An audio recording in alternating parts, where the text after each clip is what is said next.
So, welcome everybody to our joint council meeting, and our first presentation tonight is going to be on the penny sales tax that's coming up.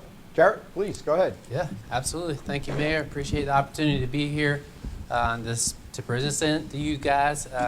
This is my favorite joint council meeting that I get to participate in throughout the county. So thank you guys for inviting us to come share what we're talking about with sales tax planning, and hopefully will be a great thing for the county.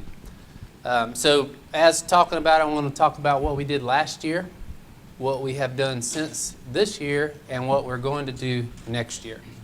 But before we really get started, I was thinking to myself, like, what does Beaufort County mean? Like, if I could say that in one word, or really one picture, what would that look like? So I got to thinking about that, and this is what I came up with. So how many people agree that that's a good representation of Beaufort County at large? Yeah. Pretty spectacular. So I had GIS take a look at this, and believe it or not, but there is not a location within Beaufort County that is greater than 2 miles from a scene with marsh and moss. That's cool. So pretty impressive feat. We have a lot of beaches, we know that, but we have a lot more marsh and a lot more live oaks and moss. So real quick, while I know everybody's finishing up eating, I want to see if you could help me out with a quick exercise. Won't take but a second, but where you are, just drop your knife and fork for a second and just close your eyes for a quick second. I want you to pretend that you are the photographer that took the picture that we all just saw. So you got a sunset in the distance, you pull over, you're taking this picture, and in the picture you see the sun. Obviously the picture doesn't do you justice because you know there's more colors. There's red and orange and pink in the sky. As you're looking at the sun, you're also feeling the heat. It was probably earlier in the day it was 97 degrees, and now it's a nice 87 degrees. So you feel the heat coming from the sun. You also, it's not that hot because there's a little breeze coming off the water, and you feel that breeze in your face, in your hair. You actually even smell the salt, taste the salt water as that breeze is hitting you in the face, and you just feel good. Like, this is a good, wholesome feeling. The place where you live in Beaufort County is fantastic. Now, you can open your eyes. So imagine you took that picture, you pack up your camera, you put it in the back hatch, you open your door, you put your seatbelt on, you turn the car on, you go forward, and you run into this. So all that good mojo you just had is completely gone because you turned the corner and you ran into this traffic right here. So this is the last thing that we want to happen to us in Beaufort County. When I think of Charleston, they have a lot of beautiful beaches. They have a lot of the same marsh and moss. But this is what I think of when I think of Charleston. When I think of Savannah, like, yes, they got all the beautiful downtown and live oaks, but they've got Abercorn. Who likes driving on Abercorn? Nobody, right? So, as we're sitting here thinking, our goal is to preserve, protect, and enhance this right here. And if we decide not to do anything, we have, in essence, decided to act. A decision of no action is directly a decision. So we have a decision. What I want to point out to you as we talk about sales tax, this is not just a county sales tax. This is not a municipality sales tax. This is an everybody sales tax, this concept that we're going to be talking about. So this is your call to action. This is each and every one of us. We have a part in this. One part that we're going to be talking about is a representative to a sales tax committee. But then we have councils that we'll be talking with and we'll be working through. And then afterwards, if this is recommended to go forward, we'll all be talking and educating and informing others about this entity, about this sales tax. So, where did we leave off last year?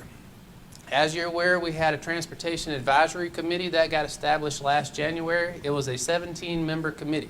I do not know what the magic number is for a committee, but I can tell you one thing, 17 is not the right number. So we had a good group, and that was great. But 17 was a large group. We had obviously one from every council district and then one from every municipality, and that's how we came up with it. And that was for transportation. So with that, they were tasked to come up with, hey, should we do this? And if so, what should it be, how long, what projects? So they came up with a 10-year plan for $700 million, and they proposed that to the council as their recommendation. Shortly thereafter, Senator Davis had just worked at General Assembly and had the green space sales tax authored and passed and said, hey, County Council, y'all need to take a look at this. So County Council said, okay, we'll take a look at it, and what was conceived was a 2-year, $100 million program. So County Council said, you know what, let's go ahead and do this brand new sales tax, green space, and just because we're saying no for now doesn't mean no forever on transportation. So obviously, fast forward, it went to election in November, got passed, and we, Beaufort County, are on the leading edge of a future green space sales tax. And the committee is working now. They're doing wonderful things. Ms. Howard's on that committee, and it's going to be fantastic. I know it is. What have we done since that point?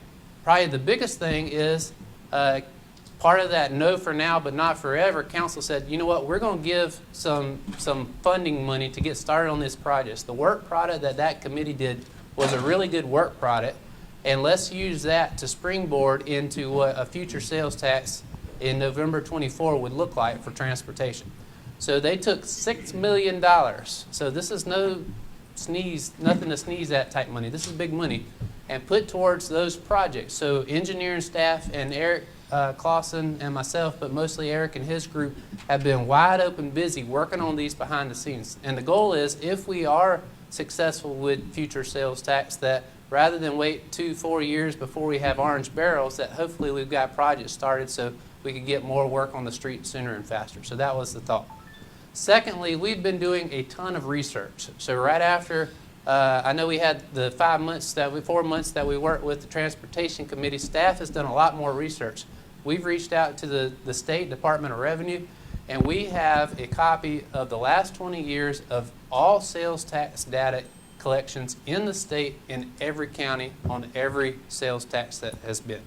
So we have an enormous amount of data, and we've been sifting through that and identifying trends and what that could look like for us. Thirdly, we said, you know what, we had a 10-year program, that's what the committee recommended, but I think we really need to put some more oomph behind that. We need to figure out what a vision is so we can walk towards it. It's great that we had 10 years, but we're even walking in the right direction. Maybe we were, maybe we weren't. So let's figure out what the long-term direction is. If we're going north, let's go north. We might not go in a straight line, but at least if we're going in that direction, we know that we're marching towards a singular vision.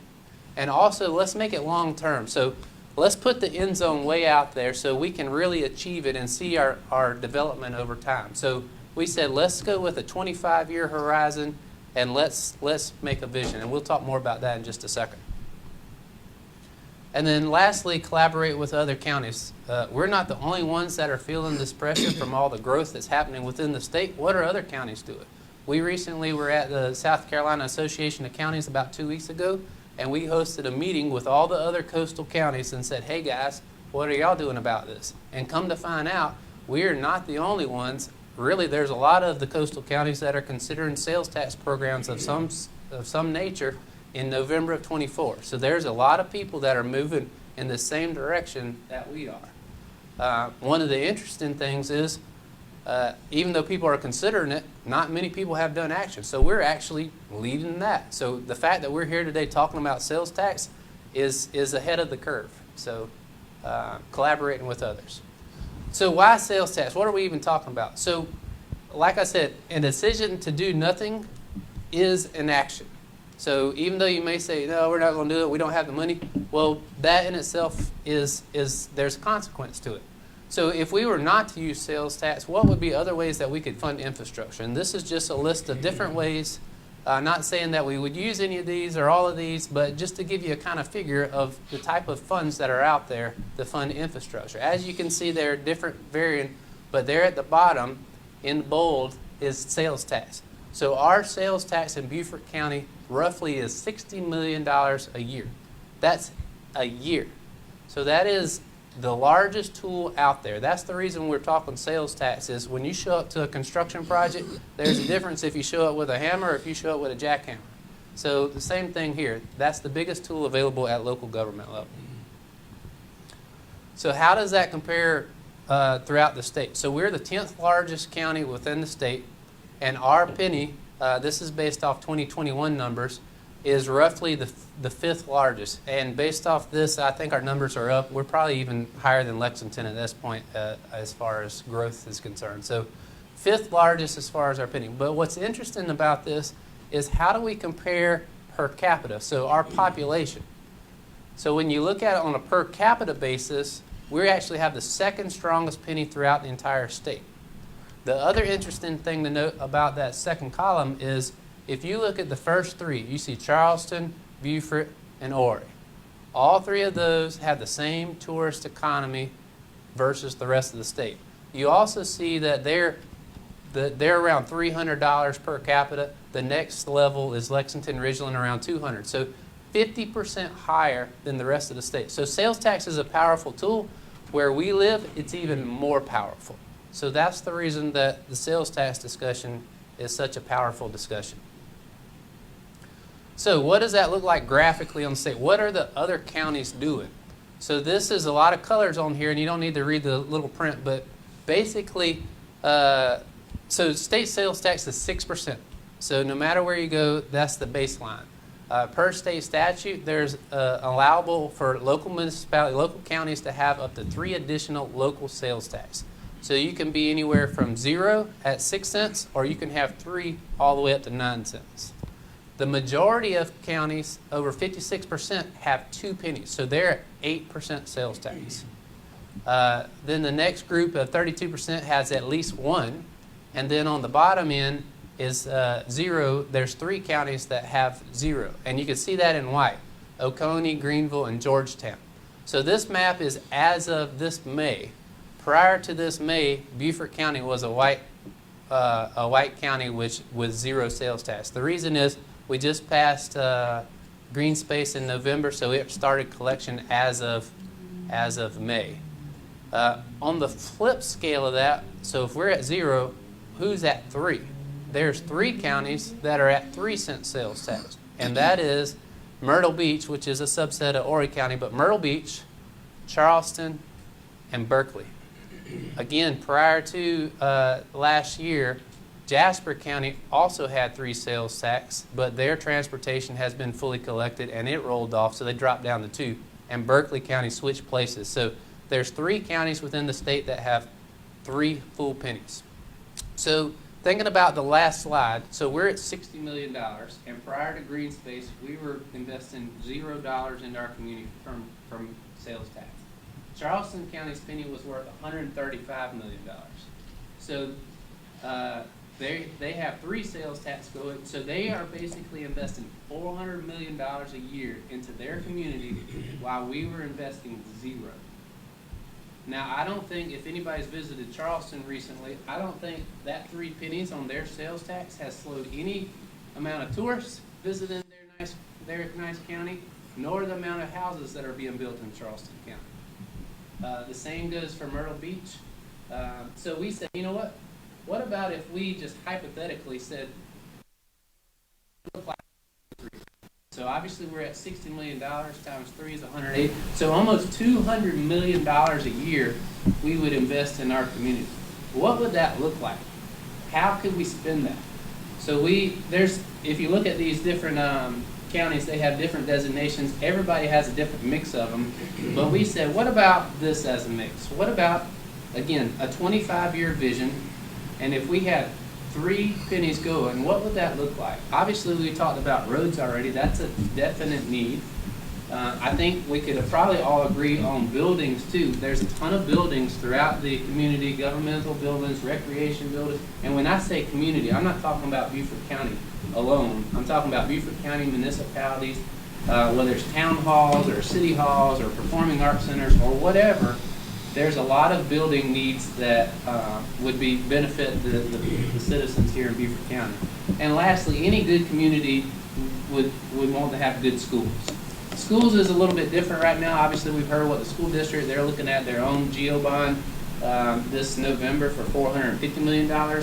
But what this is, education capital is another way to pay for school service or school, this is not for operating, this is for capital only. But it too can be paid through sales tax. So, 25-year vision, what we've dubbed this just internally, we've called this the super penny plan. Now, we're not saying the super penny plan is the right fix, but what we are saying is, you know what, how great would this be if this is our collective vision? We're going 25 years north, somewhere between roads, buildings, and schools, and make $200 million plus investment into our community. Jared, do you want us to wait for questions, or? Yes. Okay. Yes. Yep. Super penny plan, is that the right way? Is it too much? Is it, there's a lot of questions to go with that, but just for the concept, having one way to go forward with this all together.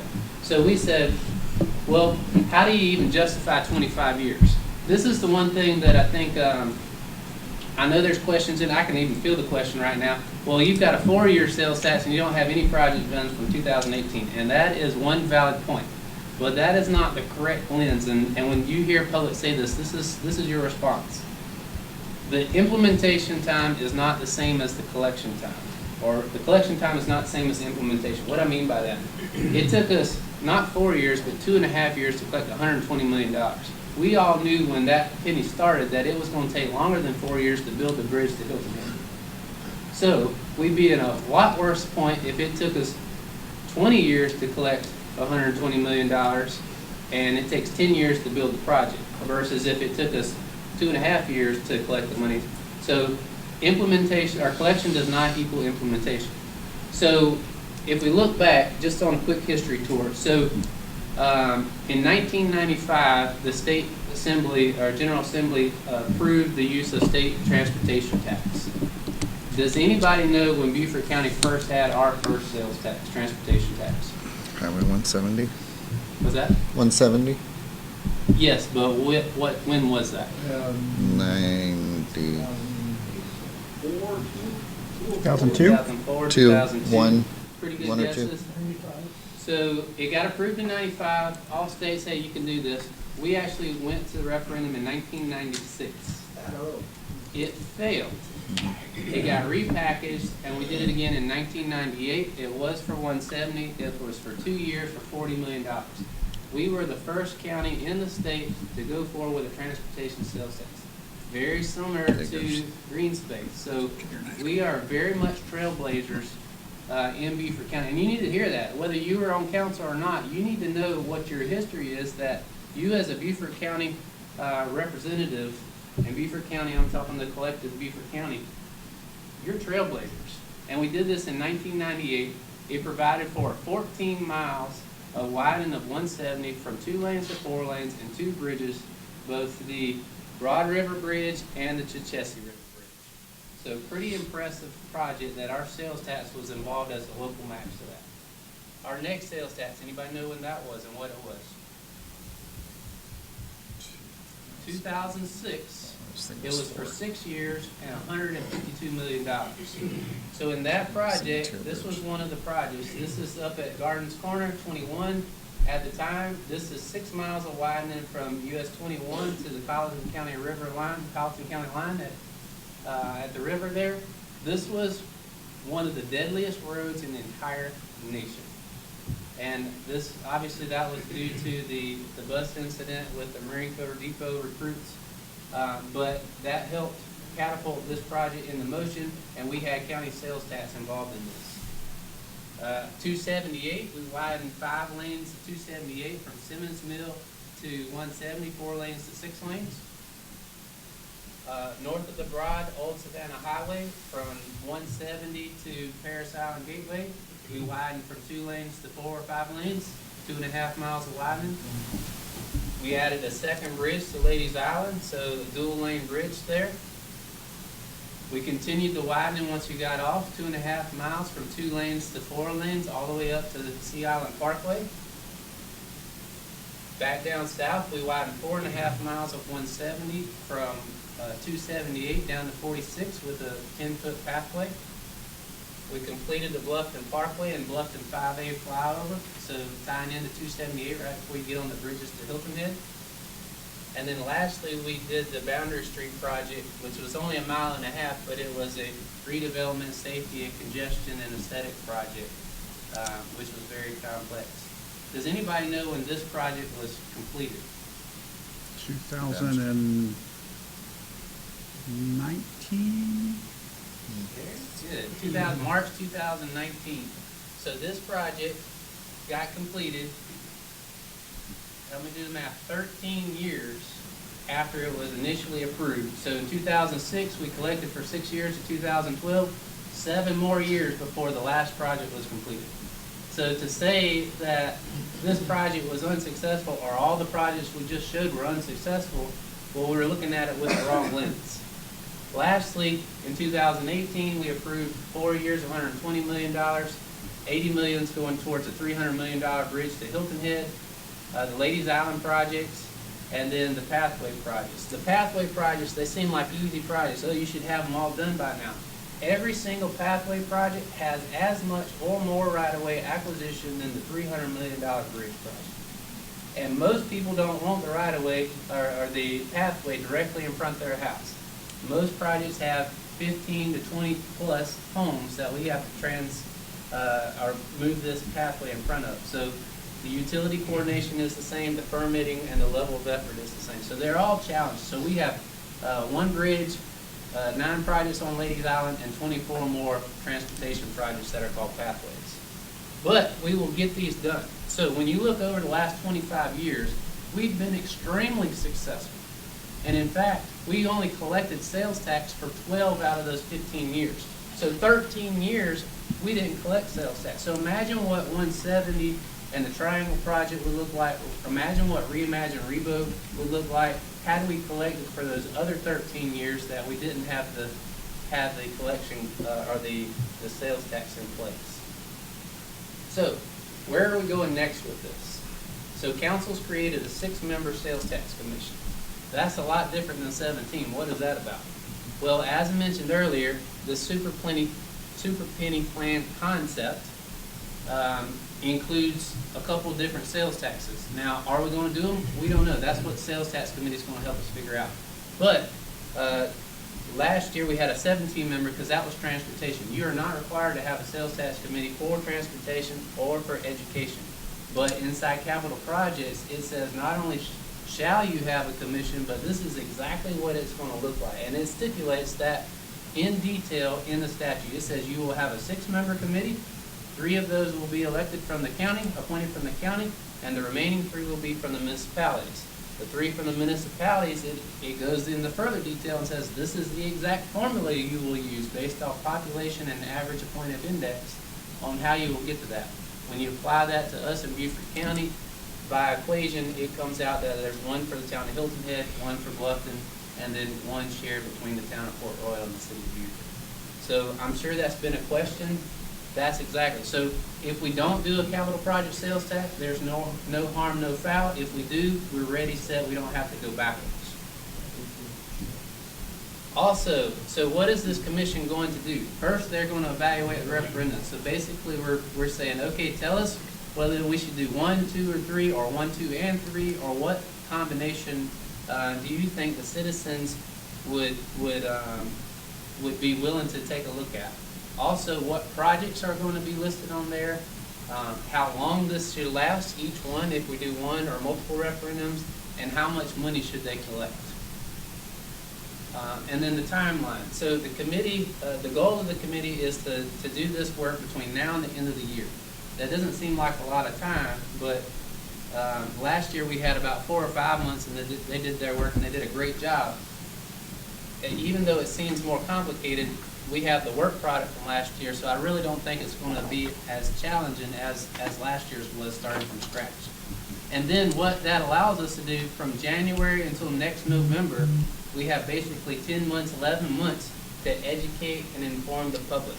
So that was one of the comments from last year, is to say, hey, we didn't have enough time to talk about this and get the word out. Well, this provides us more time than any of the rest of the states, the counties in the state that are looking for a referendum in November 24th. So lastly, to leave you guys, I wanted to just give you a quote from one of my favorite books. I don't know if you've read it before, but it is from Dr. Seuss, Oh, the Places You'll Go. I have read this book a lot to my kids, and my brother gave me this book. I was writing a speech in high school. I couldn't figure out what to write. He gave it to me, and it inspired me, and I've used it several times throughout my life. But I wanted to read you a quote from Dr. Seuss, and it applies to us here today. So, you have brains in your head. You, Van, you, Mayor, you, Neil, have feet in your shoes. Even better for you, feet in your shoes. You can steer yourself any direction you choose. You're on your own, and you know what you know.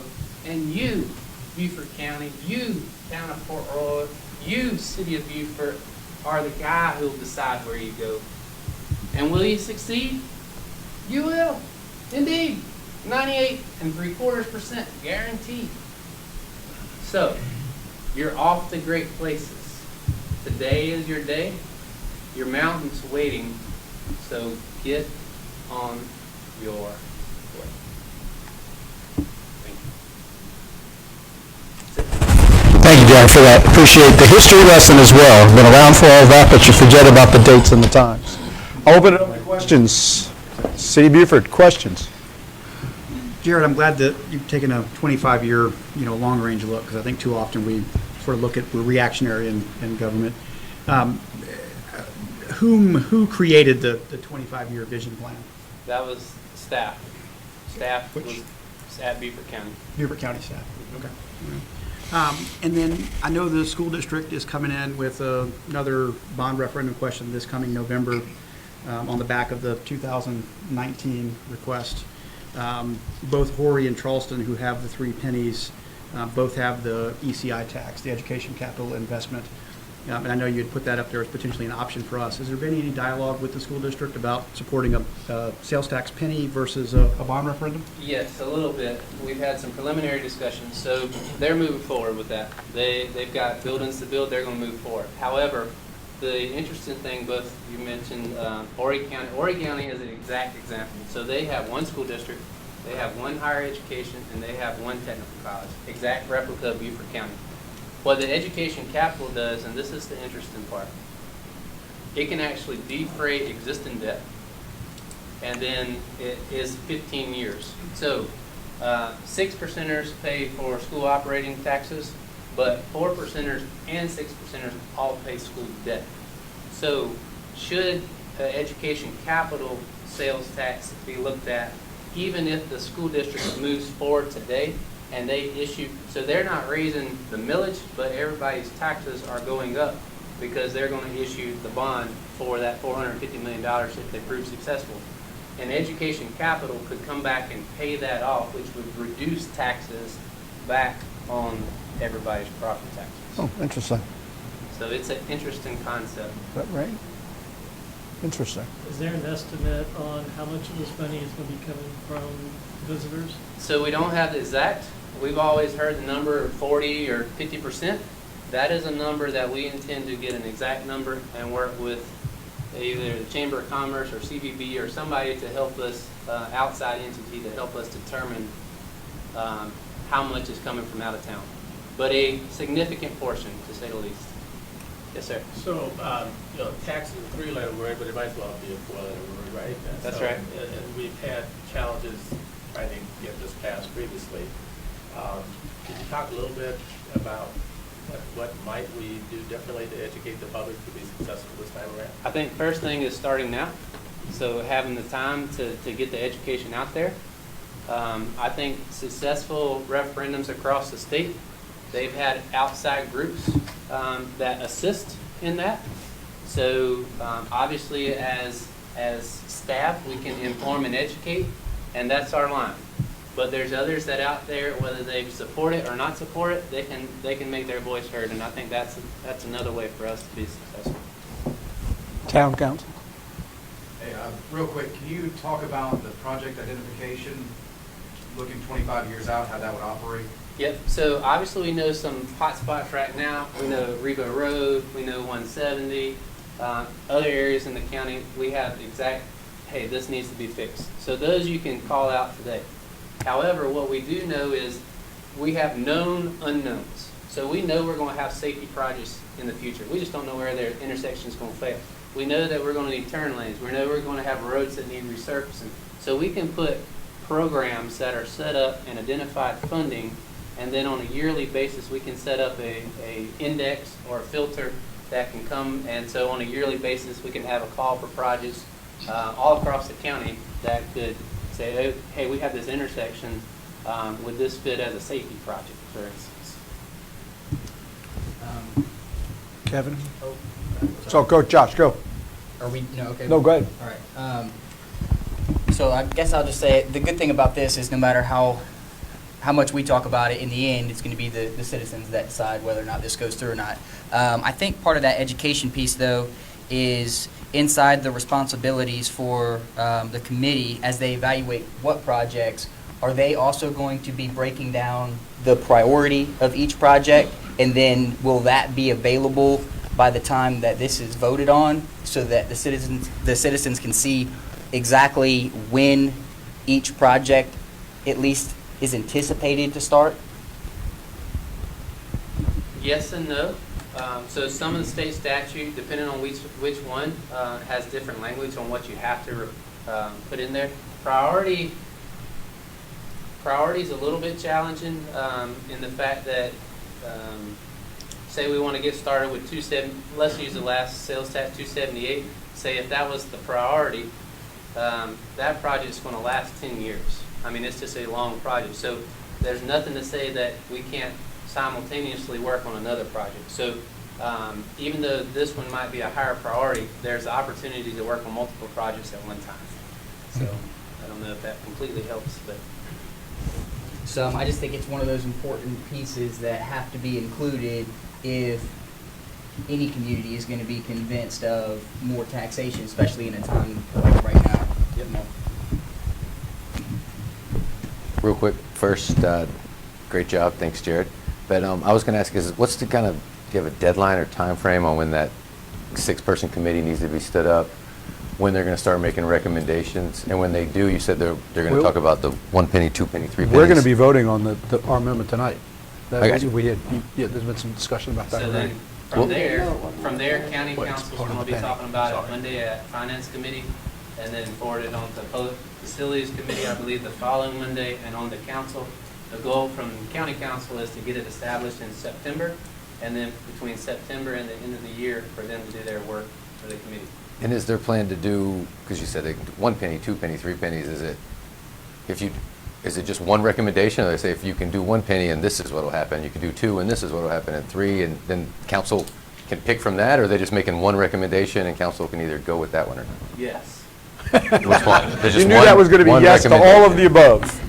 all of the above. Okay. Right, so last year's committee, they had an interesting solution. They had some of that. They said, this is what we think, and we think this should be it. But as a side item, you could also look at this. So it just depends on the makeup of the committee and what they present to council. Thank you. Jared, thanks for the presentation, and also, I mean, you addressed, I think, a lot of the concerns that we were hearing as we start talking about this publicly. I'm not saying I necessarily agree with everything that you said in the presentation. In the city of Beaufort, approximately 20% of our citizens live at or below the poverty line. It's comparable across the county. I think Fort Worth's similar to that. And so while a penny, to our family isn't that big of a deal, a lot of folks say that a sales tax is a regressive tax and puts a lot of pressure on those citizens that, again, struggling to keep food on the table. And while transportation is certainly important and capital projects are certainly important, I think we've always been sensitive to, your utilities are going up and your insurance is going up and your cost of housing is going up. It does put pressure on our folks. So how do you address that regressive sales tax argument given the economic makeup of our community? Yeah. I think that's where the entire plan works together. So transportation, there's no way to to lessen the tax because everybody has a road project and there's no defraying of debt on transportation. So when you look at them all together, first in the regressive also it's never coming off. So these three all have a time horizon. Different than other sales taxes, local option sales tax, it lost. It doesn't have a timeline, and it has to be voted on by a certain amount to get back to pull it off. So, but similar to loss reduces property taxes. So when you look at this as a package, like I talked about earlier with education, it has the opportunity to defray existing debt, which would lower property taxes. And between, if the school issued the $450 million of debt that they intend to and plan to, even the $350 million debt that they had issued previously, if it fits within the parameters, that defrayment is more than what they would pay, that individual would pay in the 1 cent. And it's really not 6 cents, it's just the difference between 0 cents and 3 cents. So I think there's opportunity, and we can show you calculations on what that would be for a $100,000 house, a $400,000 house, or $1 million house. Are there plans to keep the funds that are raised, should this be passed, inside of our county? Because I know that was one of the stipulations in the green space sales tax, was that there was flexibility for the funds to be spent, at least how I understood it anyway. There was flexibility for those funds to be spent in Jasper County and other surrounding counties if council approved that. But I'm not sure that I agree with the position of raising taxes for our citizens and then spending that in other counties. So would these funds be restricted in any way to be spent on transportation needs inside our county? So the statute allows for it to be expended outside. So similar to green space in that situation. So similar to stormwater, most people don't know when you're driving on a road whether you're in, well, not Jasper County, but who the road belongs to. Stormwater doesn't know whether it's flowing in Jasper County or Beaufort County. Most of our road network is here in Beaufort County, but there are certain roads that are affected that come into Beaufort. 278 is a great example. So it's not to say that would be pledged or that would be a project. I'm sure the committee will talk about it, but a lot of the people that also live in Jasper County would be paying this sales tax versus the property tax, because if they're buying groceries, or they're buying, not groceries, but if they're buying goods or services in Beaufort County but live in Jasper County, then they're spending their sales tax here. So there's no preclusion that says you can't do it, but that would be a committee question on whether they would put a project up. I think a great example of that is 170, which was an early project. That's correct. It's always been a thought. If you were to take The hard line that it couldn't be spent in Jasper County, Highway 170, after it reached State Road, would go back to 2 lanes. And then it would go back to 4 lanes when it got almost to the corner by Old. Because you're actually entering Jasper County at that point. It's the and then center. you're coming back. Yeah. So you would not have been able to do the whole road if you weren't able to expend it. But that was a decision because it benefited everybody going both ways to do that. So I think that's one of those things. But that project has to be on the list and has to be approved before, and it'll be discussed. It's not, what the real concern would be, is those buckets of projects. That's right. An intersection counts. That's right. Is that intersection truly in Jasper County that's failing, where people can't get to work who work in Jasper or can't get to work who work in Beaufort? And we decide to assist them in some way by doing that Well, intersection. and another- That would be the concern, and that's where we have to figure out how we're going to discuss those future bucket projects and how that's going And to come around. another thing, so Jasper County was one of the counties at the breakfast that we had. They too have fully collected their transportation sales tax and are looking at sales tax in November 24th. So we have already started syncing up with them. So hopefully our projects look similar to their projects. And even if we have a 170 type project, the Triangle, it's a great point. That's Triangle's one of the great point. projects that has 278 Argent Boulevard. It's got us and Jasper County all over it. That would be a shared project between us and Jasper County in that situation. Thank you. Questions? That's good. So one of the questions on the table is the 6-member commission. Town of Port Royal and City of Beaufort have a shared member. Both the City of Beaufort and us got a letter, kind of asked us to have it done 2 weeks ago. We spoke to the chairman and asked him if we could have an extension so this group could get together. We were meeting at this point in time to get together and talk about that. I think the name on the table is Dean Moss, who was, I believe, the chairman of the former committee. And I'm uncertain whether we need to take this up separately in our own, or we can just do this here tonight and say that Dean is, I never really got a firm answer that we had to actually vote on that, or if we could just get that done here tonight. And I'll leave it up to, Yeah, I mean, our team's discussed it. We have consensus, and we support Dean, and he's willing to serve. I think he represented all of us well as chairman of the last committee. We typically don't take action in these meetings, so in terms of yeah. procedure, I look to the clerks to. Yeah, the clerks to tell us the To best help us. way, but I would like to, at least we have this conversation across the table. We have consensus on this side also with Dean Moss, so if that's the case, I think we should let the county know that it'll be on our next Okay. agenda with that single person, because we have kind of put them off. And when I questioned why it needed so quickly, I think the answer was very good. They're holding to appoint their 3 members to the county so that they don't grab somebody we already wanted. Sure. Okay, so they're looking for our names. By telling them who we're going to be moving forward, at least allows them to move on to the next step. And you and I both can respond to Joe before, and then we can get it on our next meeting. Jared, you may have mentioned it, but why does City of Beaufort and Town of Port Royal only have 1? So the state statute is based off 3 for the county and 3 for the municipalities, and it's based off population. Yeah. And so the way it's spread out, just the population of the different municipalities, Hilton Head, Bluffton, and the town. Yeah, we're good with that, and I would assume then that the county would be looking for 2 representatives from north of the Broad, so that it would be 3 representatives from south and 3 representatives from north in that way, so again, it would be an equal share in that aspect. I thought it was just because we were so awesome and they couldn't tolerate both of our amazing appointments. So, Absolutely. like, you guys just get 1. That's it. So I think from that aspect, I think we've got covered what we need to do to move this along, and it gives the county the information they need to get theirs started as well. Because as Jared said, time's short if you're looking to do this by the end of the year. Yes. We always feel like we throw our committees into too short of timelines, and we're doing it again here, but a lot of the work has been done. And the other side of that is if you don't give them a deadline, it may get stretched out much longer than you want it to be as well. Vito, could you repeat what you said about your assumption of how the distribution of the, So my assumption would be that the county's representative, they get 3.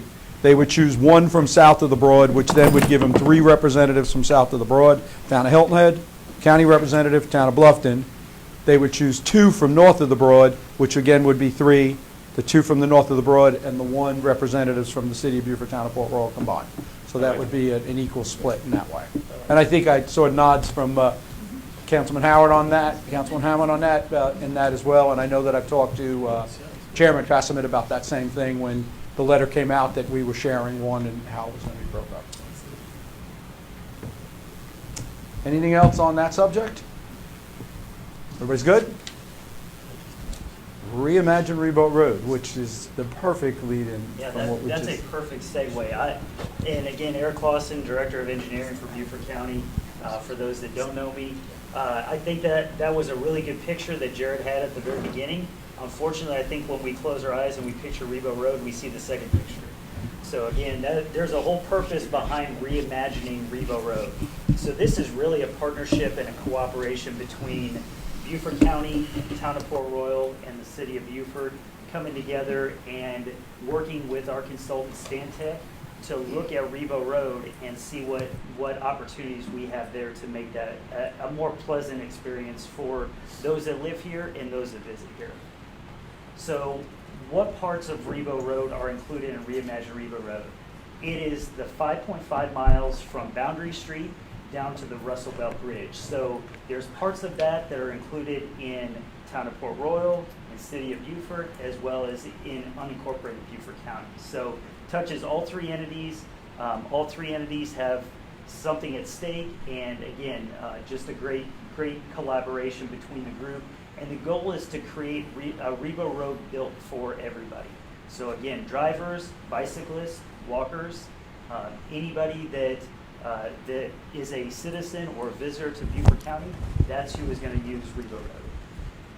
So we have a planning schedule. We kicked this off last winter with the stakeholder group, which again included representatives from each one of the agencies. Noah from Town of Port Royal, Carrie, I saw her here. She's back there. She was representative from the city of Beaufort. Started off with a visioning in the winter of last year, kicked off then to some investigation where we had the consultant come down. We did some spot investigations. We rode the corridor. We walked the corridor. They saw some of the issues and saw basically what the concerns were. We did a listening session back in April, and that was at TCL campus. Get into a little more detail on that in a little bit. Then at the end of June, we held a design workshop. A 3-day workshop that was held at the TCL campus as well. Get into a little more detail on that in a second too. So we are just ahead of the open house. So we have compiled, the consultant has compiled and worked together on a final product, and that final product is going to be revealed to the community on September 14th at the TCL Student Center from 6 to 8. I've got a slide on that, so you don't need to write that down. We'll get back to that in a minute. And then the final adoption for this plan is going to be in the fall of this year. So what does that mean then for the sales tax and being able to move forward? What Jared had said about the $6 million to be able to kick off these projects because we weren't able to go forward with the 2022 sales tax, we have $1 million that is set aside to get the consultant moving on the design. We want to work through this process and make sure that what is being presented is something that all the communities accept and want. So we have not kicked them off yet on that, but just know there is funding for that. It will take a sales tax to be able to fund the project, but we are at least starting on the design and have the funding to be able to start on that later in the fall. So community input, I mean, again, this is not my project. This is not necessarily anybody in here's project. This is a community project. We don't want to force things down anyone's throat that they don't want to see, that they don't want to experience. So again, we asked for input from the community. There was a general survey that was done. 678 people responded to that survey. There were actual individual business surveys that went out to the businesses along the route. We got 306 responses to that. And then there was a visual preference survey that just talked about some of the aesthetics, some of the features, and 159 people responded to that. So the key to this slide is just 1,200 people responded to this overall survey. So we had really, really good community input on the process thus far. So we also, in tandem to that, had an interactive map. This interactive map was at reimaginereboroad.com. And people were directed to that spot to drop pins and make comments on things that were either good or of concern along the corridor. Not a whole lot of good, a lot of concerns. As you can see, this slide is wicked long at Duke.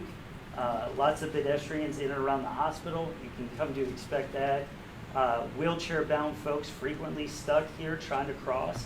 So again, a lot of pedestrian issues. And then again, for Town of Port Royal, love the farmers market. So again, a lot of the concerns that we saw were primarily safety concerns. So again, more reason to create this corridor for all users. So going back a little bit onto back to the project symposium. So this was the one that was held back in April. We had a great turnout. A lot of you folks for the elected leadership were able to attend that meeting, had 80 plus people there. Takeaways from that meeting: speeding and safety, pedestrian improvements are crucial. We need to respect the response times to the hospital and limit the medians.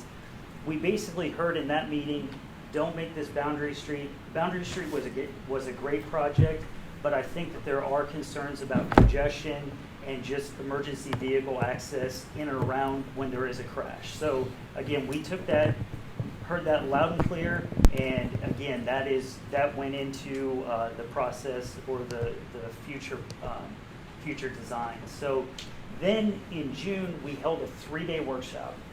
100+ people attended that. It was really cool. I don't know how many people got to come in and attend that, but basically we had designers on staff working actively during the day.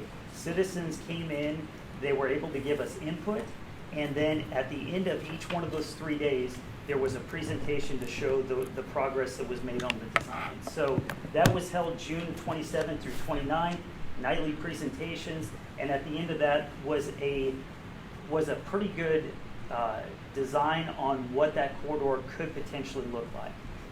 Again, I don't have pictures from that because we want you all to come out on September 14th and see what that is. So I don't want to spoil that. Takeaways, the future Rebo Road is multimodal. Pedestrians don't feel safe on the corridor right now. Crossings are core to safety. Speeding is an issue. Rebo Road is unpredictable in design and operation and can contribute to crashes and better connection to the Spanish Moss Trail. So again, those were the key takeaways from that second workshop. So design considerations. These are the things that were taken as we heard all that input and we were actively doing that design work over that 3-day workshop. These are the things that, these were the key considerations. Predictable cross sections within context zones. So as you travel up and down Rebo Road, you get a different feel when you're up in the residential section north of the hospital than you do further south. It requires different needs, different ways of addressing both pedestrians, bicyclists, drivers, all the above. So again, predictability, access management. This goes back, access management and safety are really tied together, but again, trying to make sure or eliminate the need for all the driveway curb cuts that we see along the road. Every curb cut is a potential crash. So again, the more that we can consolidate that, or at least place islands where they become right in, right outs, that's better for the overall corridor.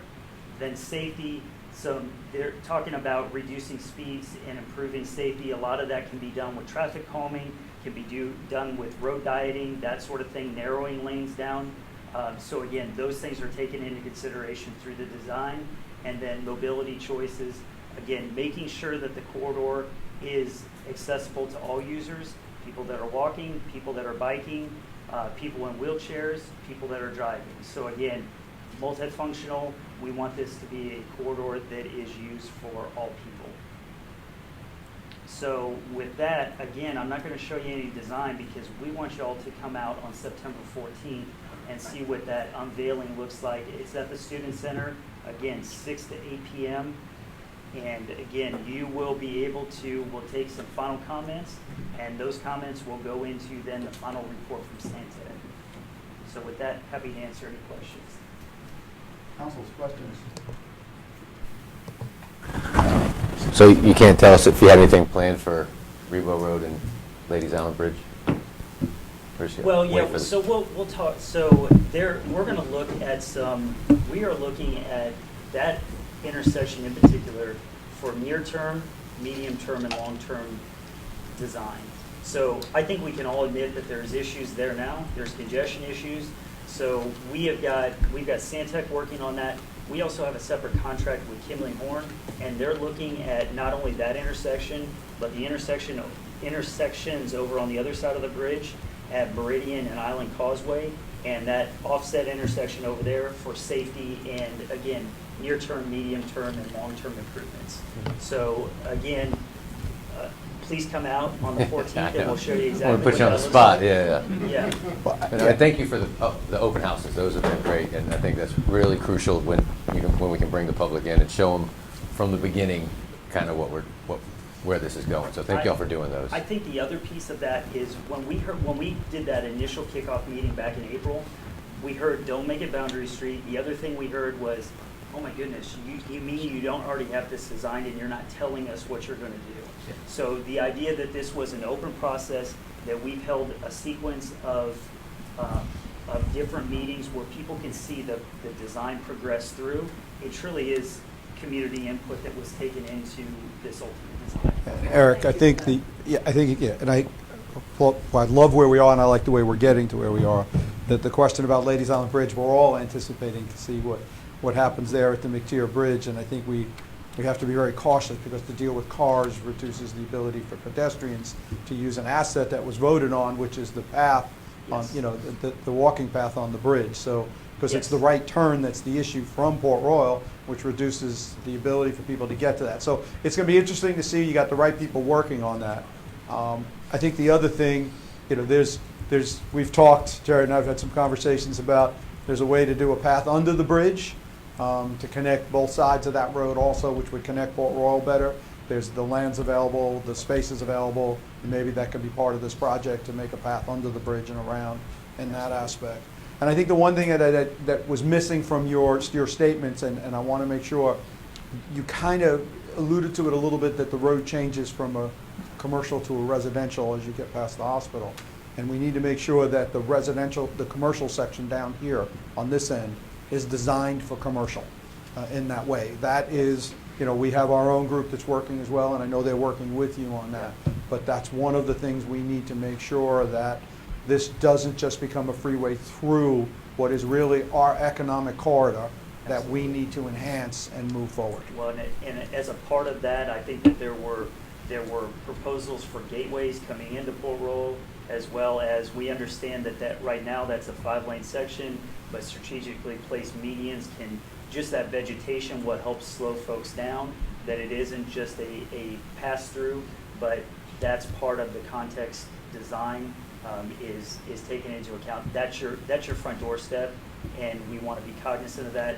We've been working with NOAA as far as the project that you all are working on right there at Paris Avenue, and again, all that will be taken into consideration on And I this. know many people have said we don't want Boundary Street, but for whatever reasons you like or dislike Boundary Street has increased the economic development and the businesses along that corridor. Absolutely. We have And to reduced find- accidents by almost 25%. Right, we have to find the balance between what people think they want and what Absolutely. absolutely works. And We've got to find that. And I think we can do that, absolutely. I think you had. Well, I think Boundary Street is beautiful, and I appreciate the county's leadership to help us bring that out of the ground. Again, it's been great aesthetically. I think it's increased public investment along the road, and again, most importantly, and the primary reason we did it was for safety, because that suicide lane at the time was one of the most accident-prone stretches in Beaufort County. Wasn't deadly accidents, but accidents nonetheless that did delay.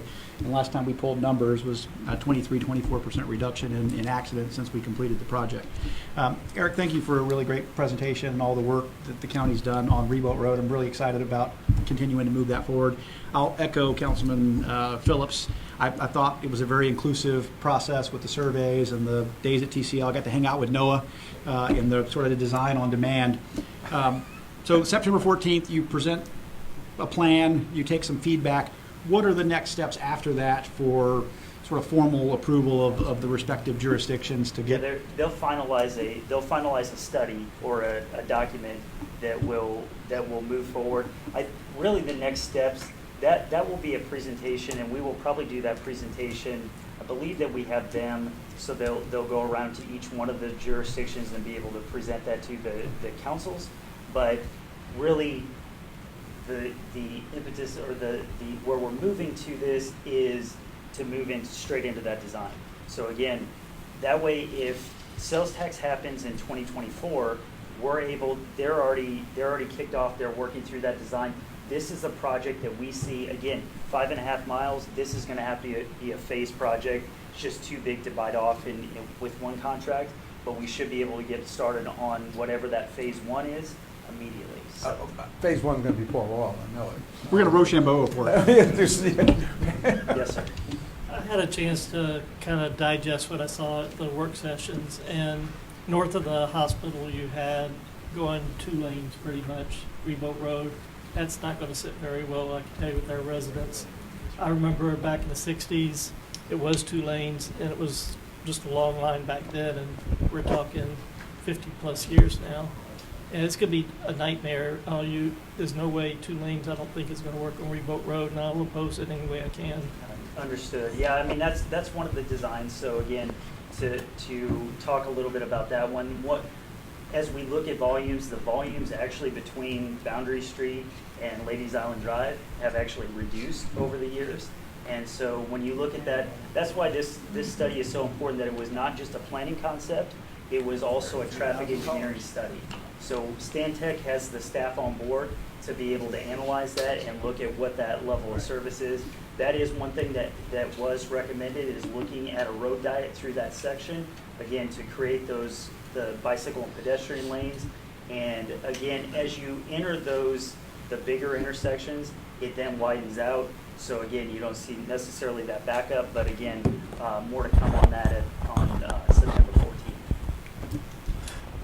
I heard that response in regards to that section also, and of course, but has there been any consideration given, because when the Woods Bridge goes out, that volume definitely increases, and that has been a pattern lately with the Woods Bridge mechanically failing.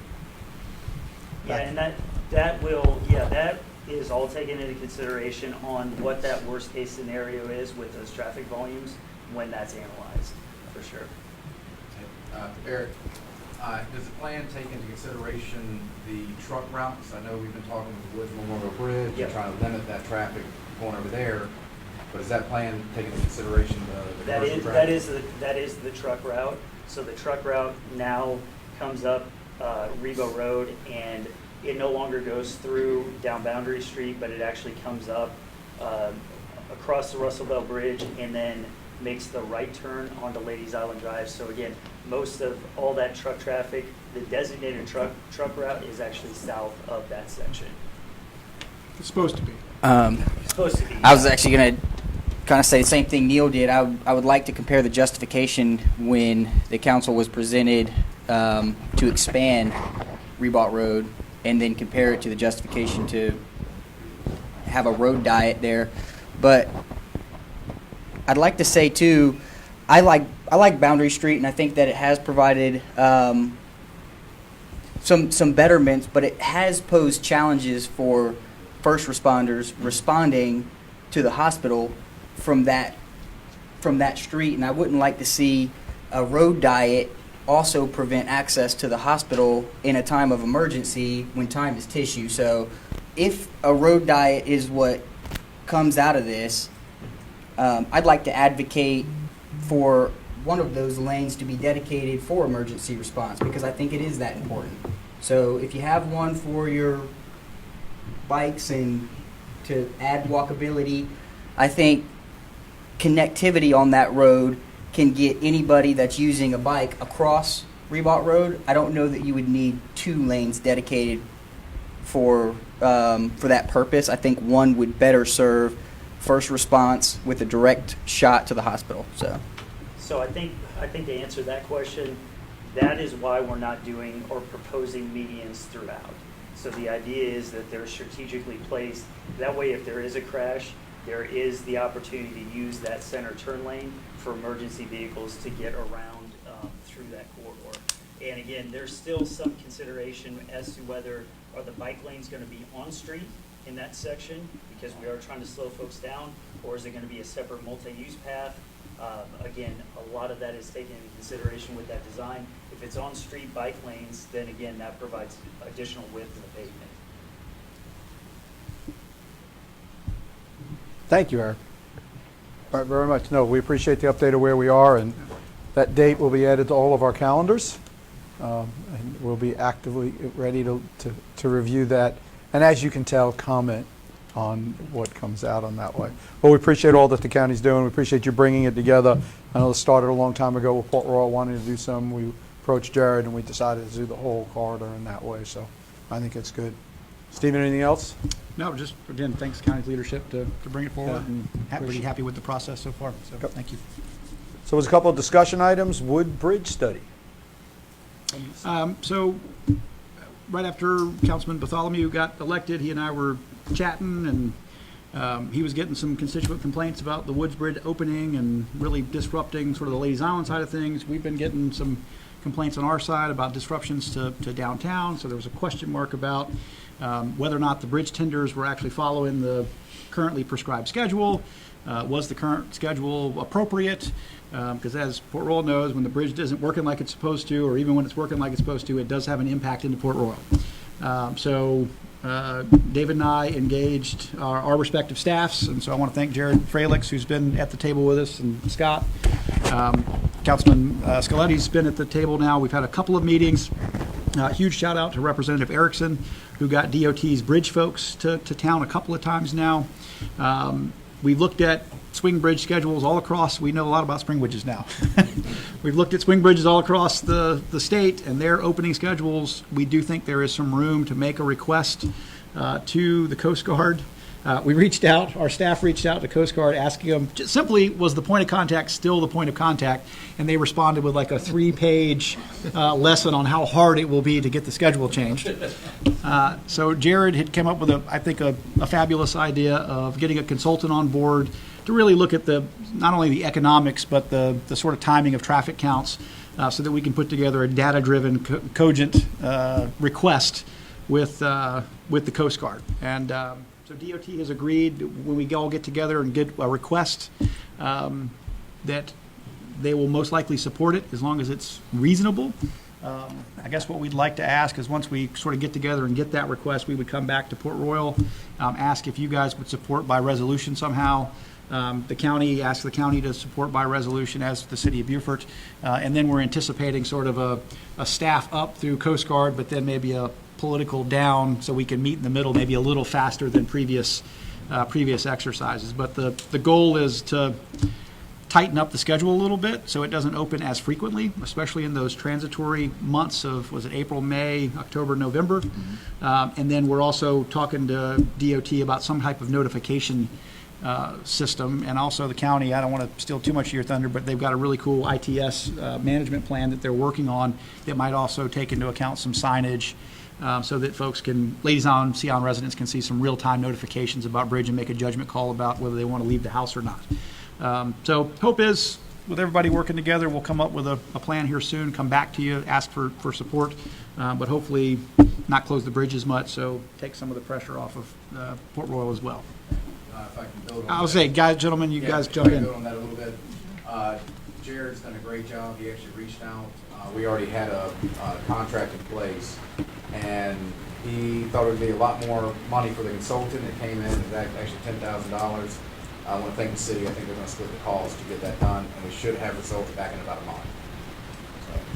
Good. Just keep Van in the loop. Let us know what's going on, and we'll get it on our docket. We would invite you, but we figured you didn't want to come to other meetings, so. It's a tough one. But by the way, the DOT has been great to work with, and I want to give another shout out to Representative Erickson because she's really got them to the table. Their head bridge guy, who has been in town twice now. They did look at all of the bridge openings for the last few years, and with the exception of a couple of questionable ones where folks called in an emergency or an emergency tow, the operator, I think, erred on the side of caution and opened the bridge. It looks like they are following the schedule pretty much to the T. So I think we have agreed that it's not really a concern. Did they give you any indication? Are they getting more requests to open, or is it stagnant? Is it? They gave us some data, and over the last 5 years, and it really hasn't been that increasing. So we're not really sure what the root cause is. It doesn't appear to be more openings. It doesn't appear to be that they're not following the schedule. It just appears to be that everybody's noticing it. I think we have a little more traffic. There's a lot of new people. There's a lot of new people in town, and a lot more cars. And Jared, I think going back, one of the things, we're talking about the schedule, but I think one of the big things is going to be that notification system. Getting that in place and letting people know ahead of time that the bridge is open so they can take an alternate route. So, I think it's going to be huge. yeah, on that one thing we did ask DOT about Nixle. We use, a lot of folks here use Nixle law enforcement. That's something that they're not used to, the state. They have a similar operating system. It's called 511. It's a downloadable app. It's also a phone number. If you see something, you report it, and like a car or a couch in the road, they'll come move it type thing. But inside that is their intent is to place some cameras on possibly one side or both sides of the bridge so that you can view the camera similar like you can the traffic cameras that we have throughout the county.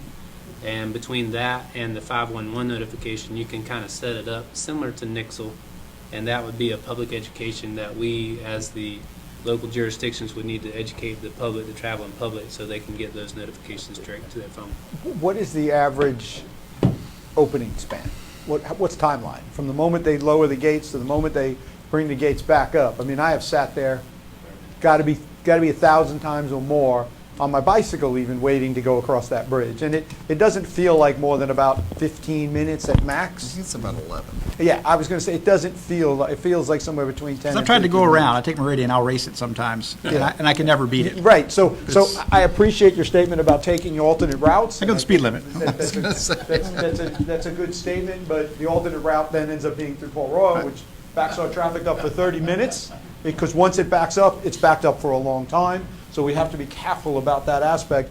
It's just a notification, and you may be waiting from 11 to 15 minutes to move again. You know, I think we got to be very, very cautious in what we do with what we say with that, but notification is important. People need to understand why they're sitting in traffic when they're so far down Boundary Street or haven't made the turn yet and don't realize that they're waiting because the bridge is closed. Because it backs up there, it takes a long time to clear. When it backs up here, it takes a really long time to clear. And then it gets tough on the McTier Bridge on the other side on Ladies Island again, because then that intersection has to clear as well. So we've got to really think about what the message is we're giving out. We obviously support reducing the closures or the opening of the bridge, however you want to describe this. The opening of the bridge and the closure of the road, we got to make sure we understand what the messages we're giving out. Yeah, that's a good point. I think one of our hopes is when the consultant comes back, like right now, in the transient periods, it can open up to every 30 minutes. And so to your point about it backs up for 15 minutes, it takes 20 to clear. Right. And then the thing might be opening again. Yeah. So I think what we're hoping is, one, to do away with the transient schedule, and then try to get them to agree to only open it on the hour. So that also helps with the timing for residents to know, well, if at 10 and 11 and 12 it's going to open, maybe I wait 15 past the hour We're going to do to 11, the half hour. leave the hour. No, we're going to work on the hour, is what we're Right. what we're hoping. I sat there yesterday on Ladies Island, and it was between 20 to 25 minutes I sat there. There was a boat that was around the corner at the point where you couldn't even see it. They kept the bridge open until that boat came all the way around. And it was about 25 minutes I sat there before the car started moving. So, I mean, that could be a problem if Yeah, they. if they open it too early. Habitual.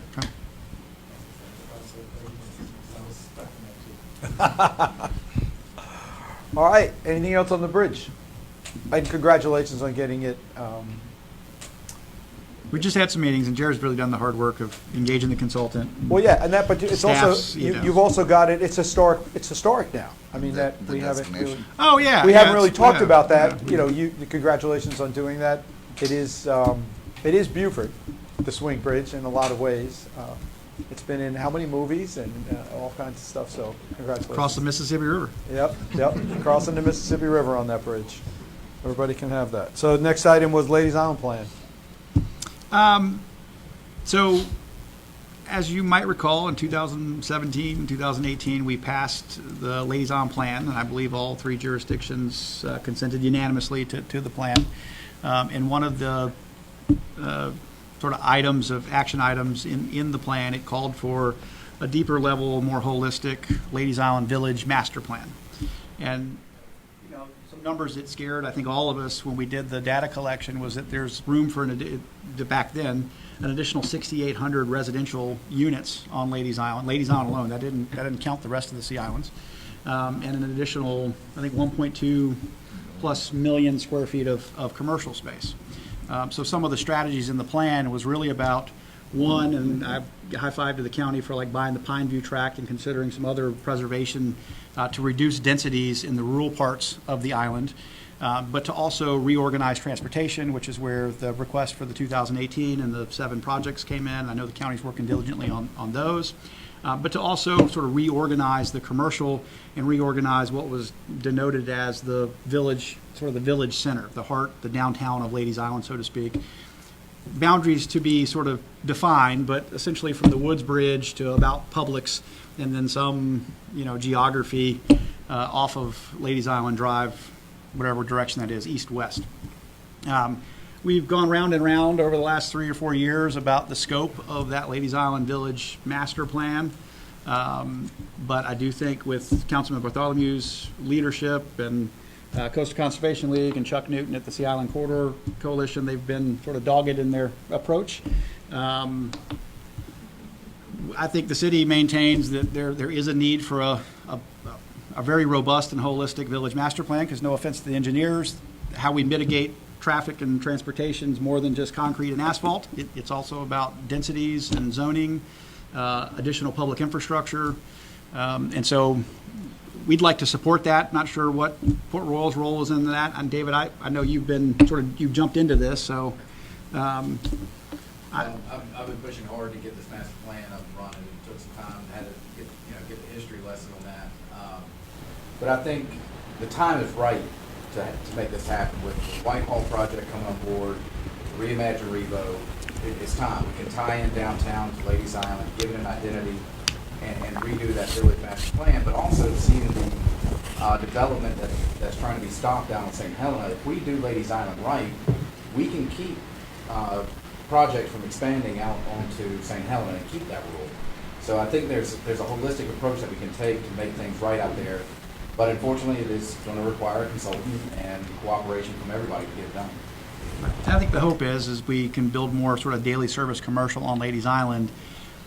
Then Ladies Island residents don't have to come off the island and cross one of the bridges into our jurisdiction to be able to meet all their daily needs. And I think the dream would be that you really create a downtown Ladies Island. It's something that Sea Island residents can be really proud of. And as much as we like for folks to come into the waterfront park and come on Bay Street and shop and dine, we're a dynamic enough environment where the growth we're going to face over the next 15 or 20 years, I think there's an opportunity for Ladies Island to sort of establish its own place. But frankly, the city has some responsibility. Our sort of zoning and design standards and things that we've been doing on the island, I don't think are what most Ladies Island residents would like to see occur, and I think the county zoning is in sort of a similar place, which I think calls for the master plan to come in and let Ladies Island residents come in, clearly express their vision, and for us to capture that and then codify it through our regulatory processes. Yeah. I'd like to make a comment. Go We're ahead. planning at the September Community Services and Land Use meeting to have a history lesson for all of County Council about Ladies Island. And there's been a lot of numbers thrown around about how much something like this would cost. I know some information was sent over to the city by our planning department, which was another public meeting to talk about things again. But before we do anything to go forward, because we have 4 new members of County Council, and kudos to David for taking this on, but I think everyone on council needs a history lesson before we look at it, and also so that the city can see where the county, the questions that we have, because there were a lot of things done when the master plan was done that we need to talk about. And again, green space isn't going to solve our problem, but it may help with Ladies Island. Statement? No. Yeah. We agree, we support the effort, obviously. I support, and I think council does support what you talked about give them the services they need so they don't have to come over the bridges. We want them to come and visit downtown Port Royal as well, same scenario, but not because they have to, but because they want to, is what we want to get to that point. Port Royal, the bridge is so important. Anything that happens on Ladies Island ultimately is going to affect the intersection on Ribault Road, and that's why we're so cautious about it and want to make sure that it's considered in all aspects what happens with that. 33,000 cars is a lot down Ribault Road now, and it's going to only grow with everything that happens on Ladies Island, and we've got to be cautious about that. And I want to thank Councilman Howard for getting it on the September 11th agenda, because I don't think to this point we've had an opportunity to have a public discussion with County Council about this issue. So And I think history's look great. forward to the discussion. You can't forget your history. You got to understand what got you there. Anything else on that? So the Metropolitan Planning Commission, I know we've had some conversations back and forth.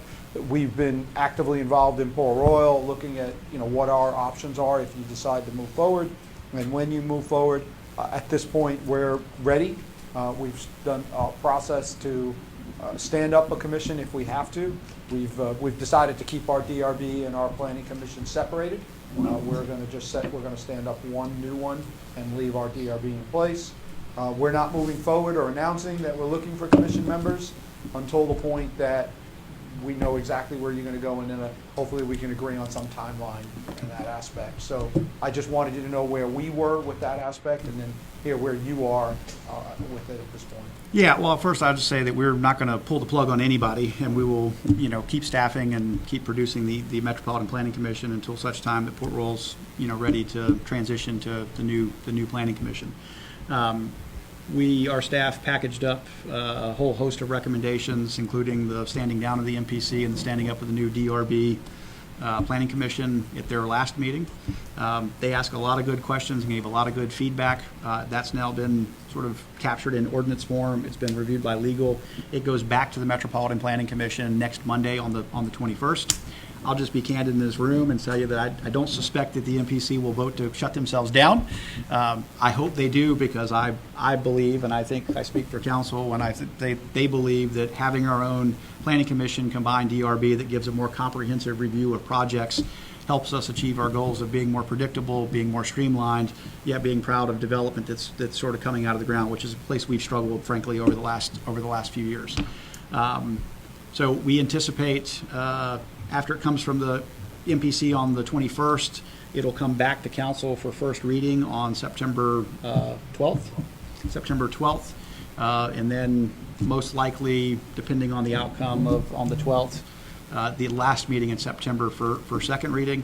That will give staff the green light to start advertising out for commission members. We have invited our current commission members, our incumbents, to apply. But I don't know, Scott, if you guys want to jump in terms of timing. I wouldn't suspect that, October, November, December, we're probably a few months out before we actually get the thing stood up and staffed and ready to transition. But I'll say one more time, we're not going to stop the MPC until such a time as Port Royal is ready with your constituted planning commission. So can we, if your timeline goes, could we just say a January 1? Run parallel to whatever they're. Yeah, could we just, let's think about a January 1 shutdown?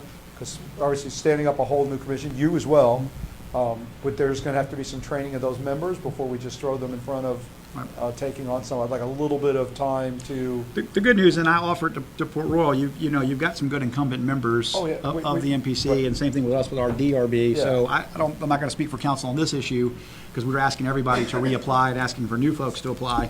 But I do anticipate that we will reappoint to have some continuity and some overlap. Yeah, same with us in that way.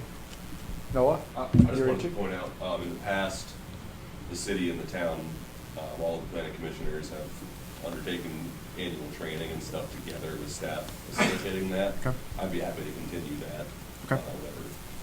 Whatever happens in the next couple of months. Sure. Just like Kurt, that I'd be happy to continue doing that. That's cost for everybody. And Thank you. things clear. Okay. We'll parallel, the timelines, but I think an actual end to the commission, I think if we think about, we'll see if January 1 makes sense. Okay. Well, I mean, we're in a hurry, but okay. But let us know. I'm reminded I have to be patient. And the reality is your planning commission agendas are driven by requests. It's not Yeah. like a scheduled thing. Right. So Yeah. So we'll be ready to the best of our ability. We'll be ready. Okay. We've been doing that. Anything else on that aspect? I'll just say there was some concern about, how do we continue to discuss regional policy issues in region, because that was one of the intents of the MPC, which I think has done a really nice job since its inception over a decade ago. But I think we have made a commitment to make sure that we're attending the NRPC, the Northern Regional Implementation Committee. As you know, we requested seats on SoLoco, and so we've been participating there. You've got LATS as a transportation, you've got economic development under the EDC. So I maintain there are a number of opportunities for us to continue discussing regional policy issues with actual policymakers, not appointees, that I think gives us the best chance to codify them in our respective organizations.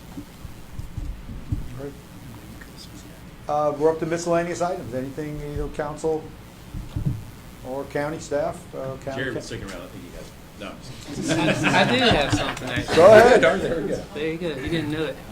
Yep. I'll go after General. Rich. Yeah, I would just like to, I would like to thank Councilwoman Howard, Mayor Murray, on behalf of Dr. Elijah Washington for the fast tracking of the naming of the Bassett Park on Boundary Street in honor of the 1st South Carolina Volunteer Infantry Regiment. These were the first African Americans who fought for their own slavery and freedom from slavery to serve in the military service of the United States. I think it's a great opportunity to tell the story of Beaufort. I think it'll dovetail beautifully with what the Park Service is working on for the area at the Naval Hospital and other areas of history in Beaufort. So just want to acknowledge and thank you very much, Mayor, for fast tracking it. And the mayor was key to that also. Well, it's been a team effort. Now, I will say for Port Royal, with the National Park Service, because where the park is, a portion of it is Battery Saxton, named after Brigadier General Rufus Saxton. And as you guys know, Camp Saxton with the Emancipation Oak is on Port Royal. So there was a thought about first South Carolina Volunteers Park Camp Battery Saxton, but we didn't want to have confusion and folks to think about that over Camp Saxton in Port Royal. So it was reduced to just first South Carolina Volunteers Park to make sure that there wasn't confusion in the trail as we set it up. Very good. Alice, please. With Jared and Eric's help, Low Country Montessori School started back last week. I'm taking a lot of heat, as you can imagine, and I need a pledge from the town to be at a meeting with Jared and Eric. We're going to look at some more alternatives. This has been an 8-year problem, but I have hope we'll get it solved one way or the other. The Sheriff's Department has been putting up their speed trailers. We've had petitions from people on Broad River Drive that Jared has copies of, and we've been working with DOT, but that's long term. And one of our pathways is scheduled for Broad River 2, which will help, but we need some short term. And it will get better because school just started. Right. This has been a long term thing, so I don't know whether Diane or Brooke will be able to attend, but we're going to have an on-site meeting with the school as soon as we have some, and Jared and Eric are available. And we've built several alternatives. Usually they end up being at least. Yep. Just let us know. Yeah, we'll be there. Thank you. We'll be there. Sure. I just, excuse me. I just want to say thank you to this group. We previously had talked about, but I don't think we've talked about it since we met last time, was the Metropolitan Planning Organization, MPO. So that was an opportunity for the group, the county, the town, and the city to break away and form a new MPO. There was limited information given from DOT on the timeline and what was going to be the financial issues or contemplations as far as breaking off on our own.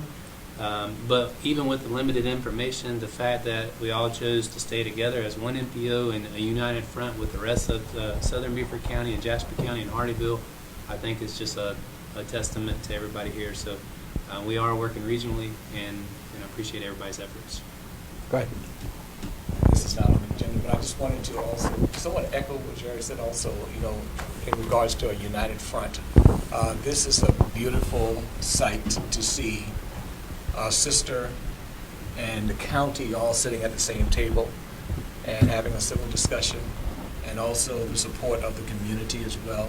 So, I just, wanted to applaud this effort, and this is definitely something that should be modeled statewide. Thank you.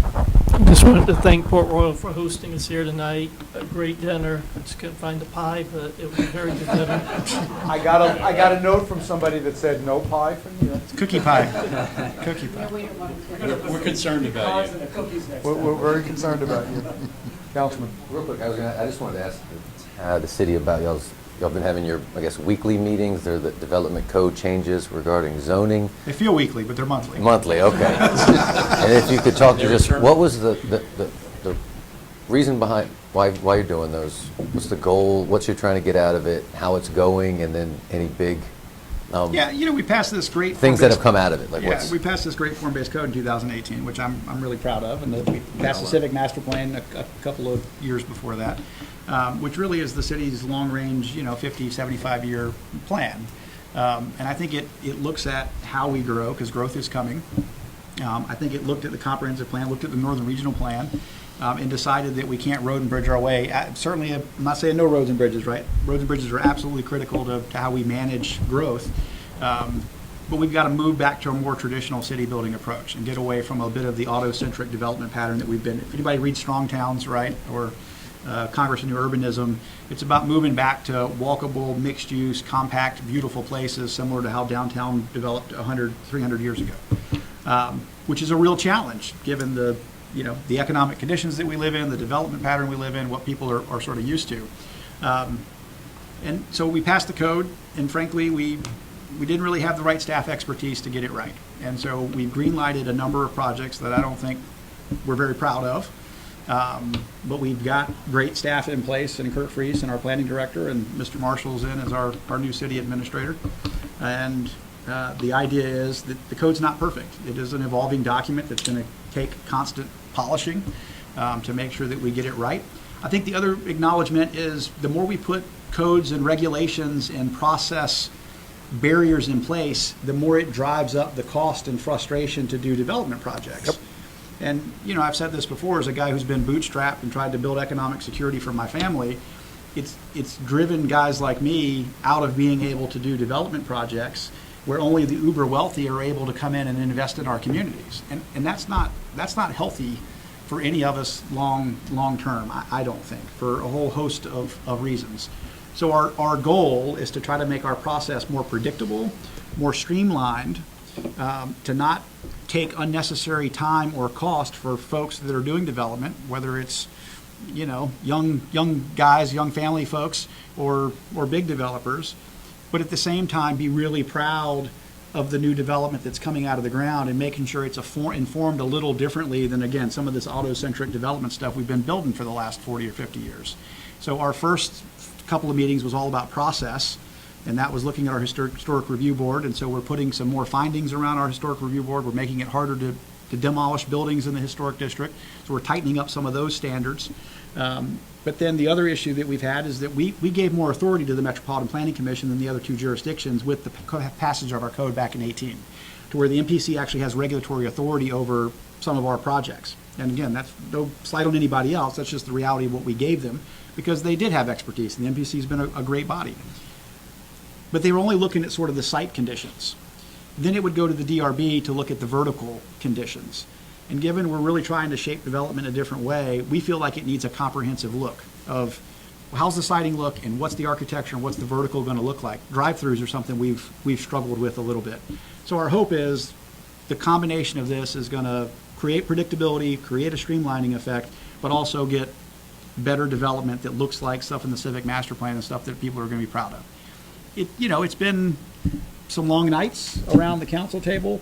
Staff's been doing a really great job. We've had a great number of stakeholders in making comments, and now it's starting to work through the process. So there's about 4 or 5 public meetings on each issue before it's ever going to be actually approved. But I think it's going okay, guys. Are y'all involved in utilities in those discussions, or is that still too early? Because I know that's been a bit of an impediment recently. We've not involved them in this code discussion, although the city manager, Councilman Scaletti, and I met with BJWSA leadership on last week, because you guys are probably hearing the same.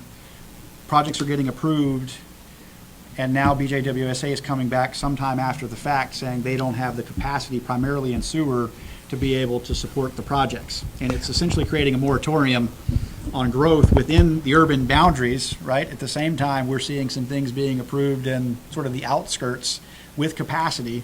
BJWS has new leadership. I think we came away sort of feeling good about the new leadership, but I will say that I think they got a long ways to go, and I don't think anything's going to change fast. I would support that the new leadership is more municipal focused and wants to support the municipalities. I've also had the opportunity to have some in-depth conversations with them. We don't have the issue that you have on the capacity because we don't even have sewer along Ribault Road. So it's a whole nother issue. We need to construct it first. So, well, that's part of the issue, though, is the fact that in the timeframes that we're looking at with reference to the growth boundaries within both of our municipalities, the capacity opportunities and the growth and development in those capacity zones haven't been addressed. Mm-hmm. Yeah. And that's a bigger issue because that's a 10-year plan, and they're behind that 8 ball, at least by 8 years. And frankly surprising, because I was under the impression that they were Much more progressive. planning and investing capital where it was needed. And so I do think it hamstrings us in these regional goals of how we capture growth. So are y'all still discussing are y'all still in the process phase, or have you started talking about the sticks and bricks of buildings and the? Oh, no, so we did zoning on Tuesday night. We started cracking the zoning and looking at like missing middle. So we easily allow single-family homes, and we're getting a lot of big, giant multifamily, right? But there's not anything in the middle. So we don't have duplexes, we don't have triplexes, we don't have quadplexes, because a lot of times in many of our zoning classes, we don't allow that kind of stuff. So we're working through that now to try to figure out how we allow some of that stuff more appropriately. I think if you think about it, we all went into the code with We already allow all sort that. of it was a new approach from the standpoint of how we'd done planning and zoning for all of the time that any of us have been on council. And we promised our constituents that we would be revisiting this, and we would be bringing it back to the constituents and to the developers in our community to let them say, this is not working or this is working, and that we would vet those things on a regular basis with them. And we failed to do that. And that's part of the reason that we're doing this very heavy lift right now, is because we didn't bring it back. We didn't have the opportunity for the development community to come back in and say, if you look at this, it makes no sense.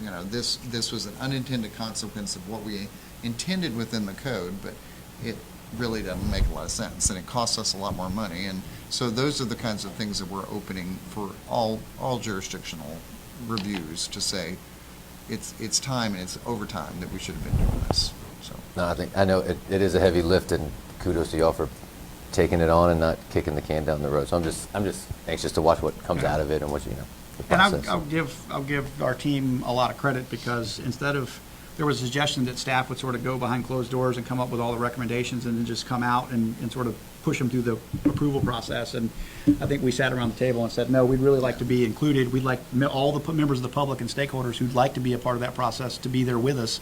So we're doing this stuff in public in open session. We've added that third week work session to do the sausage making in the open, which is a little uncomfortable sometimes, but it's everybody's been pretty civil, and we've had great participation from both folks in the development industry, and also some of our advocacy and preservation folks have been at the table. And I think at the end of the day, we're going to come out with some balanced policy. Well, thank you, Trustee. Thank you. Anything else? Kevin and I are going to be in the dunk tank at Shell Ring starting at Yeah, are there any slots open? I didn't get any invites on that. 4. Oh, there is a slot open. Is there? Yes. Send me something. 4 to 4:30. Okay. 4:40. Was that your slot? That was my slot, yeah. But raising money for Help of Beaufort. So, Yeah. Because I know you're on that board. Tell them to reach out to me. So you got agreements with me? Come dunk me in the water. He only wants you to dunk you in the water because it's hot outside and he's got to sit there. He wants to be in the water. That's it. Well, I know Kevin's got a spaghetti arm, so he's not going to dunk me. I bought $100 worth of tickets. No. I'm not worried about you either. he's letting his kids do it. I misunderstood. I thought they said it was a drunk tank. Oh. All right. Well, on that note, It's full of beer. Thank you very much for coming. We Thank you. love hosting these things. We'll start now trying to plan the next one, because it's getting harder and harder with all of our schedules. And County, I'd like to thank you very much for the support you gave us tonight. It was important. It was better, I think, to do this together than to do these updates separately. So I'm glad we were able to put them on this meeting to get that done. And I appreciate that much of the county staff being willing to join us tonight to get this all done. And we'll see everybody in a quarter. Sounds